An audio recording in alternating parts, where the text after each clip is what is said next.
Hi everyone, thank you so much for clicking on this video and checking out my channel. I appreciate all of the support that I'm getting on these things, and I'm here with another video. So September is National Suicide Prevention Month, and every year around the world 800,000 people die by suicide. Millions of people mourn the loss of loved ones who die by suicide, and it's a more common problem and a more common occurrence than anyone wants to admit or acknowledge. In fact, suicide is the 10th leading cause of death in the United States. And it's uncomfortable and it's hard to talk about and it's taboo, but today we're going to talk about it. I had the chance to sit down and interview Ames Hart. Ames is a suicide intervention and prevention specialist and trainer.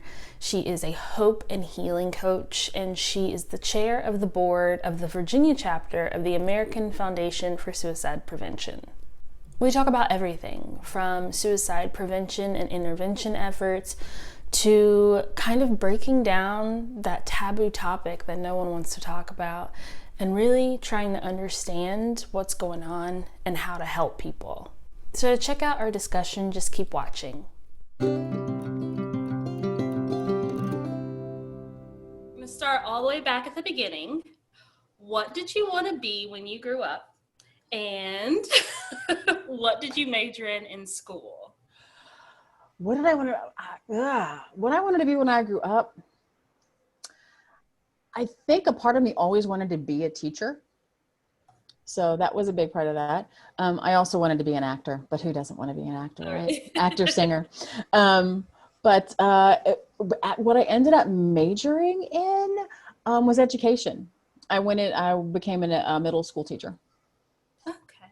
So, and you are a suicide intervention and prevention specialist and trainer. Mm-hmm. Can you tell me a little bit about that, how you got started doing that, and what a day-to-day looks like for you? Day-to-day looks a little bit different than ever, but I got into it because when I was a middle school teacher, I lost 2 of my students to suicide. And at 13 and 14 years old and watching all my students go through that, it broke my heart. And it was just, to me, it was like, how do I do with this? How do I deal with this? What do I do with all this stuff I've got going on now?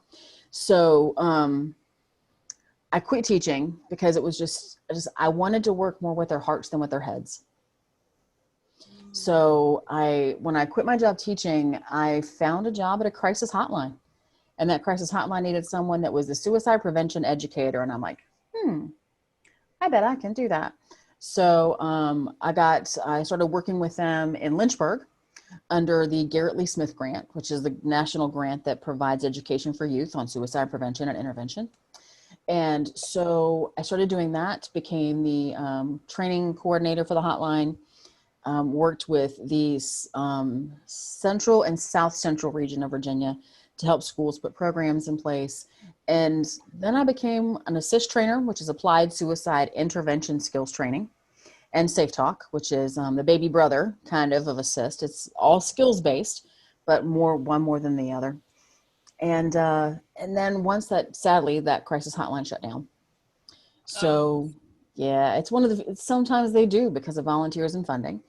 But I started to do that on my own. So I have my own business called Enter Hope that does all those trainings across the country and trains other trainers as well. So we do that. And right now, day to day is, I can't do anything face to face. So a lot of American Foundation for Suicide Prevention programming is what I've been working on because I'm their board chair for Virginia. So we do a lot of Talk Saves Lives in that, presenting that virtually.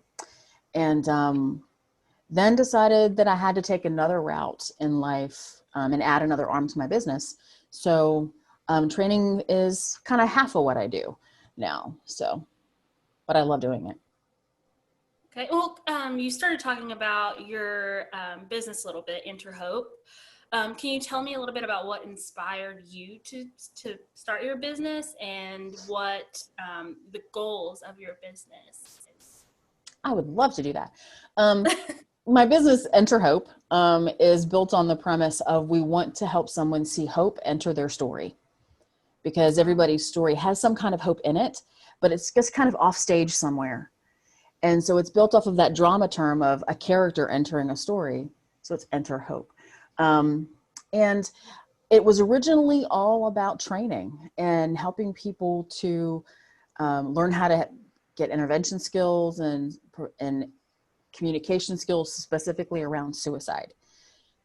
And then, I did that for a while. In fact, I'm in 14 years of doing that work, 4 years as Enter Hope. And when the two mental health organizations that I worked for had a lack of funding, and they both ended up going under, like, I can't stop doing this. So what do? Started my own business to do it. I started to do that. And so part of it is letting people know, here's how you can help somebody else. And then over the past year, it's been a whole perspective change for me. And that, you know what, if I can't train people how to help, then I need to look at those specific people that have either attempted suicide. I'm an attempt survivor, or those who've lost someone to suicide. I've also lost someone to suicide, to be able to help them move past the grief in practical ways. So I'm not a counselor. I know how to train, and I do know mental health, but what I have done for years is coach.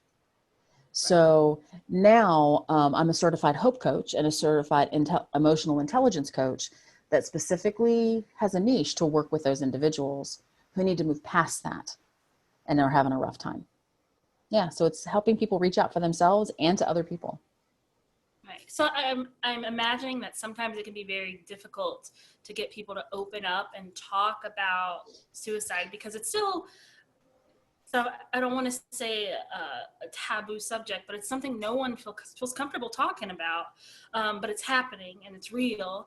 And how do you kind of find the courage to step out and talk about it and try to comfort people and bring hope to people's lives when it's something that other people want you to be quiet about sometimes?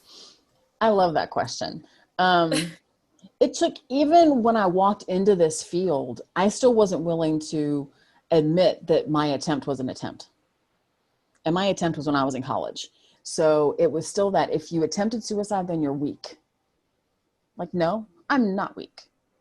I maybe was at one point in time, or maybe it was just overwhelming, but I'm not weak anymore. So a few years into my career as a suicide prevention educator, specialist, whatever I was at that point in time, that's when I finally said, you know what, people need to understand that it's not, there is hope in the middle of this. So that's when I started to share my story a little bit, and learned how to do that safely over time. But it was, you need to hear this, because if you hear me say it, then maybe you'll say it too. And a lot of attempt survivors have started to do that. And there's more of a, I hate the term, but a movement around it to be able to share hope. And that's what we do. And that's what I love to do. So yes, sharing my story for that purpose, and for that purpose only. So people can see that there's hope, and erase the taboo that's in the middle of it. Right. I've heard the phrase suicide is a permanent solution to a temporary problem. And hearing that kind of changed the way I thought about it, and thought about, I've dealt with my own mental health issues where I had thoughts of suicide and things like that. And kind of hearing that kind of shifted, my perspective on what suicide is and how it can affect anybody. And I wanted to talk just a little bit about the Out of the Darkness walk. I've participated in 2 back in Princeton, West Virginia. And there is just the atmosphere is something that I have never experienced before, where there's this, sense of camaraderie and understanding, and a little grief, but not complete sadness. I don't know how to explain it. It's just a very interesting feeling. But if you could just talk a little bit about that, and what your involvement with that. Wow. I love that you've been to the one in West Virginia. One of my best friends is the chair for West Virginia for AFSP as well. Oh, So, but yeah, the out of the darkness walks, you're right. There's not really this way to explain how that feeling is because you're in memory mode, but you're not in overwhelming sadness mode. right. Yeah, it's this wild feeling. But the out of the darkness this year called experiences, because sadly we can't do them in person. But the experience is there. It's the major fundraiser for the American Foundation for Suicide Prevention. In Virginia, we have, I believe, 13 this year. Of course, now it is rain or shine because we get to do them wherever we can, whenever we can. And I got involved with it, not necessarily as a part of my job. It was after I realized, wow, this is a pretty cool thing. Another one of my good friends is on the board as well. And she said, you should really join the board and see what's going on. So I joined the Virginia chapter board 5 years ago now. And I've been the board chair for the past 2 years. So I get to serve in that capacity, and it's fabulous to work with the amazing group of people that we have. And so the walks, you get to the experience, you get there, whether it's online now or whether it's in person, and you feel this camaraderie of other people who have lost someone in such a significant way that other people don't understand.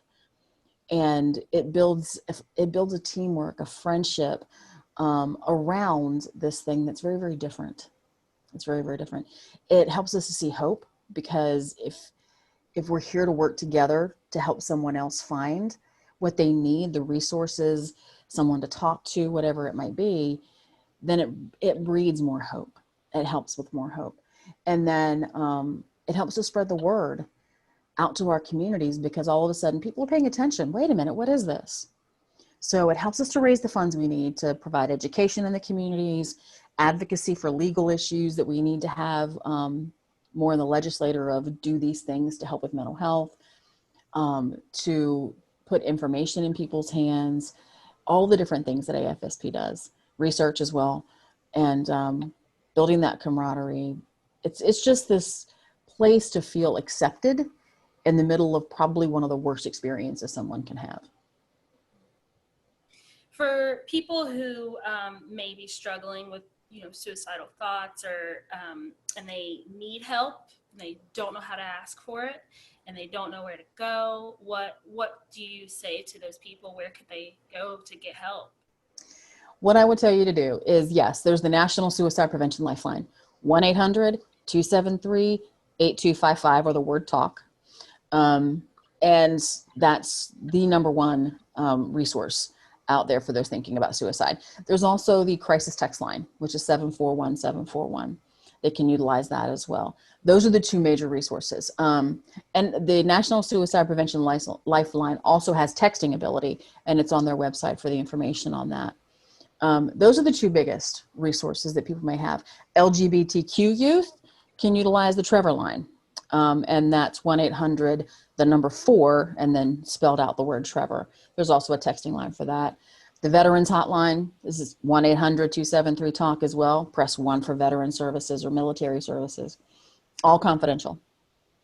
And most people don't realize that everything they do on there is confidential.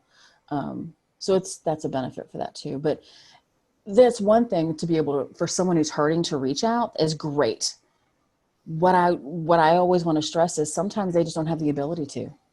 When you're in the middle of all that funk that's sitting in there, sometimes it's hard to reach out. So if we, the ones that aren't struggling at that point in time, can help somebody who is, we see it, just have a conversation with them, find out what's going on. Because if we reach in, they're more likely to talk. How can we be better listeners and better at noticing signs, maybe, or noticing that if someone needs help? How can we be better as friends? That's a great question. And a big part of it is stepping past fear. Because sometimes we're afraid that if we mention it, it's going to make them think about it. Or if we mention it, it's going to, whatever, it's going to do the negative stuff. Talking about thoughts of suicide and asking if someone needs help is not going to promote thoughts of suicide. What it actually does is it lets that person release those thoughts of suicide and release the pressure that's going on. So it's up to us just to say, I notice something's up. I can sense something's going on. Just talk to me. What's going on? Start a conversation. When you feel like that person's really in a place that's not great, ask directly about thoughts of suicide. I'm concerned. Have you thought about suicide? And go there. And we're not going to plant the idea. We're not going to make them think about it. We're helping them if we do that. And AFSP has a program called Talk Saves Lives that we will do on an online platform that teaches just those things and a little more depth. And you've talked about this a little bit with how the pandemic and quarantine has kind of shifted efforts, and kind of brought everything online. How has it made it more difficult in every way, or has it opened new avenues to reach people? Or in your experience, like, how have you dealt with that? I think it's done both. It really has done both. Where we've had people that really want to show up for a walk and we just can't do it. So we've had to be creative. In some of our locations for the walks, they're doing private tours of where they would normally walk. So they're walking in small groups instead of a big group. We're having to use technology in different ways, whether it's Facebook Live or pre-recorded, put together videos, whatever we're doing. So it's a little bit of both. It's that, yeah and no. It's made it easier some ways and easier and harder in some ways. But the beautiful thing is too, is that we can do a training online or a presentation for Talk Saves Lives online, and anybody from across the state can be a part of that. Where before we'd have to get just centralized and maybe a few people would show up. So like I said, benefits and negatives. Well, I don't want to take up too much of your time today, but I do have just a couple more questions for you. Sure. So a lot of people who follow me on my website and my Instagram, they're very aware of how important mental health and wellness is.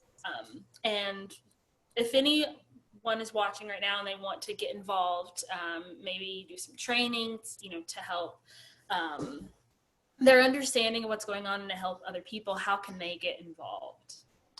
The best thing they could do is, if they want to get involved with AFSP here in Virginia, they can go to afsp.org/Virginia. And it's got a list of everything that we have going on, how to volunteer, all of that stuff on there.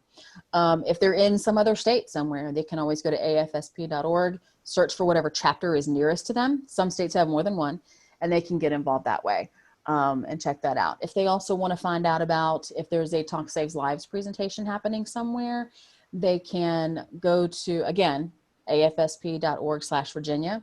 And we have a list of any of the Talk Saves Lives coming up, or any events that may be coming up. We also have International Survivors of Suicide Loss Day coming up in November, which is a pretty cool event. We're going to do it online this year as a full state together. And it's always, I always forget the date, but I know that it is a Saturday in November.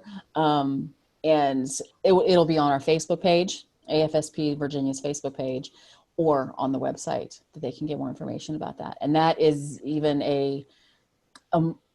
where the walk is more of a outside with everybody coming together.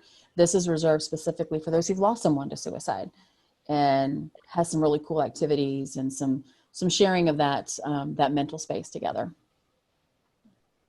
Okay, well, before I let you go, is there anything else you'd like to share if there's someone watching that's, like I said, like on that line that needs help, that needs a little bit of encouragement to seek help? What can you say to them? What I would say is, to anybody who really does need to talk to somebody about what's going on in their life, don't be afraid to do that to whoever they feel comfortable with. It doesn't have to be somebody who's specifically trained, although that's great. The hotline can help. The crisis text line can help, definitely. But if they just have someone they feel comfortable saying, hey, I'm struggling right now, can you just help? Reach out to somebody. That's one big thing. The other piece being, guys, if you see someone struggling, reaching out is going to have a positive outcome for them, and they need us to reach out. So to take a moment to send a text, make a phone call, just to say, hey, I'm thinking about you today. Hope you're okay. If you're not, let me know. Be there. Be there. Be there. That's what it's about. Thank you so much for doing this. My pleasure. Today.